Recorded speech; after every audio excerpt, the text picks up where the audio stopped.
નમસ્કાર મિત્રો, મારી યુટ્યુબ ચેનલમાં તમારું હાર્દિક સ્વાગત છે। આજે આપણે વાત કરવાના છીએ સંત મસ્તરામ બાપા અને મહારાજા તખ્તસિંહજી સાથેની ઘટના છે કે ભાવનગર રાજ્યના રાજવીઓ હંમેશા ન્યાયપ્રિય, પ્રજાવત્સલ અને સંતો મહંતો પ્રત્યે અપાર શ્રદ્ધા રાખનારા હતા। મહારાજા તખ્તસિંહજી પણ આ જ ગૌરવશાળી પરંપરાના વારસદાર હતા, જેમના હૃદયમાં સાધુ સંતો પ્રત્યે અહોભાવ હતો। મસ્તરામ બાપા કાઠિયાવાડના એક એવા ઉચ્ચ કોટીના સંત હતા જે ભૌતિક જગતથી તદ્દન પર હતા। વસ્ત્રના નામે માત્ર લંગોટી, શરીરે ભસ્મ અને મુખમાં નિરંતર પ્રભુ નામ।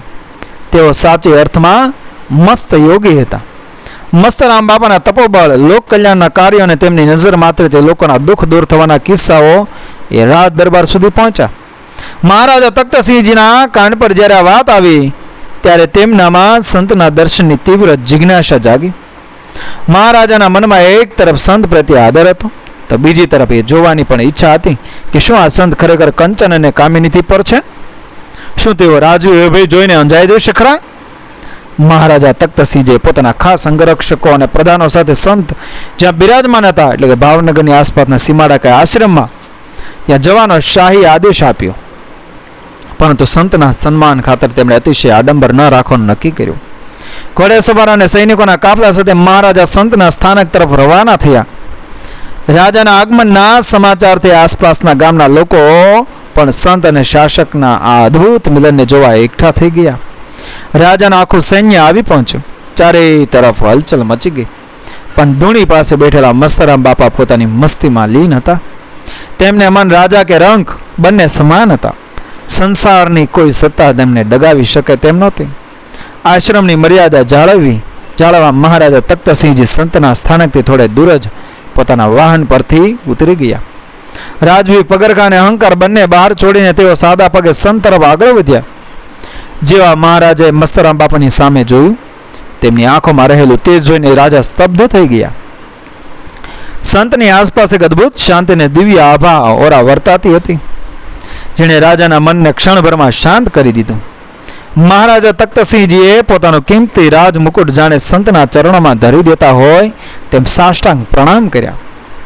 ગોહિલવાડના ધણીનું એક ફકીરના ચરણોમાં આ રીતે નમવું એ આધ્યાત્મિકતાની પરાકાષ્ઠા હતી। શરૂઆતમાં સંત મસ્તરામ બાપાએ રાજા તરફ ખાસ ધ્યાન ન આપ્યું, તેઓ પોતાની ધૂણીના લાકડા સરખા કરતા રહ્યા। આ સંતોની એક રીત હોય છે, જેમાં તેઓ જોતા હોય છે કે રાજામાં કેટલી ધીરજ અને નમ્રતા હોય છે। મહારાજા પણ હાથ જોડીને શાંત ઉભા રહ્યા। બાપાએ મધુર સ્મિત સાથે રાજા તરફ જોયું અને પૂછ્યું, આવો રાજાન, આવો। આ વગડામાં સાધુ પાસે શું લેવા આવ્યા છો? અમારી પાસે તો માત્ર ભસ્મ અને ધૂણી જ છે। મહારાજાએ ગદગદ કંઠે કહ્યું, બાપા, હું અહીં કંઈ લેવા નથી આવ્યો, માત્ર આપના દર્શનની પ્યાસ હતી। આપની કૃપા દ્રષ્ટિ મારા અને મારી પ્રજા પર બની રહે, બસ એ જ અભિલાષા છે। તખ્તસિંહજીએ સંતના ચરણોમાં કિંમતી વસ્ત્રો, સોનામોર અને આશ્રમના નિભાવ માટે જમીનની જાગીર અર્પણ કરવાનો પ્રસ્તાવ મૂક્યો।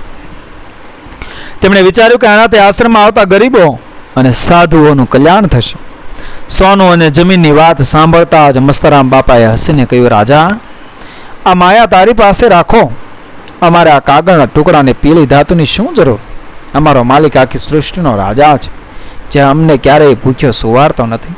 જ્યારે રાજાએ વધુ આગ્રહ કર્યો ત્યારે બાપાએ ધૂણીમાંથી ચપટી રાખ ભસ્મ લઈને રાજાની હથેળીમાં મૂકી અને કહ્યું કે સાચો વૈભવ આંતરિક શાંતિ છે, સોનું તો કાટ ખાઈ જશે। સંતની આ નિરોપી વૃત્તિ જોઈ મહારાજા નથમસ્તક થઈ ગયા। મુલાકાત દરમિયાન મસ્તરામ બાપાએ મહારાજાને સત્તાનો સાચો ઉપયોગ સમજાવ્યો।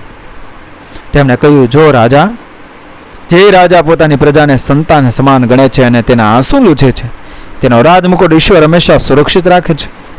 લોકવાયકાઓ મુજબ સંતે મહારાજાને ભવિષ્યમાં આવનારા કુદરતી સંકટો જેમ કે દુષ્કાળ કે રોગચાળો વિશે અગાઉથી સંકેત આપ્યા હતા અને પ્રજાના રક્ષણ માટે અન્ન અને જળના એ ભંડારો ભરી રાખવાની ગુપ્ત સલાહ આપી હતી।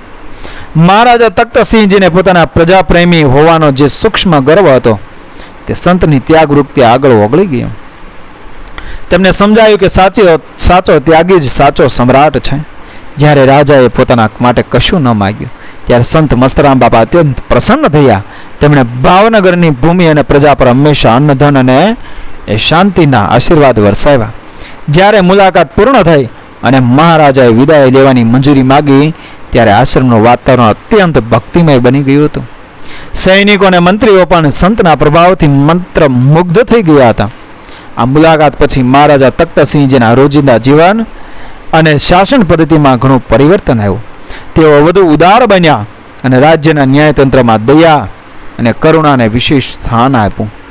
સંતના આશીર્વાદ અને પ્રેરણાથી ભાવનગર રાજ્યમાં ગરીબો, સાધુ સંતો અને વેટે માર્ગો માટે અનેક જગ્યાએ સદાવ્રતમ એટલે કે મફત ભોજન વ્યવસ્થા અને ધર્મશાળાઓ શરૂ કરવામાં આવી.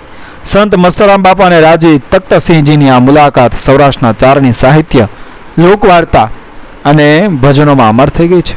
આજે પણ આ પ્રસંગ સંત શૂરવીરોની ધરતીની ઓળખ સમાન છે. આ ઘટના સમગ્ર માનવજાતને શીખવે છે કે ભૌતિક સત્તા એટલે કે રાજગાદી ભલે ગમે તેટલી મોટી હોય, પણ આધ્યાત્મિક સત્તા, સંતત્વ, ત્યાગ અને ભક્તિ હંમેશા તેનાથી સર્વોપરી રહે છે. સાચું સુખ ભોગવવામાં નહીં, પણ ત્યાગ અને સેવામાં છે. મિત્રો, વિડીયો પસંદ આવે મારી ચેનલ સબસ્ક્રાઈબ કરો, ફોલો કરો, શેર કરો. મળી આવી જ ઘટનાને પ્રેરણાદાયક વાર્તાઓ સાથે આગળના વિડીયોમાં બન્યા રહેજો મારી ચેનલ સાથે. જય શ્રી કૃષ્ણ, રાધે રાધે, જય મા ભવાની.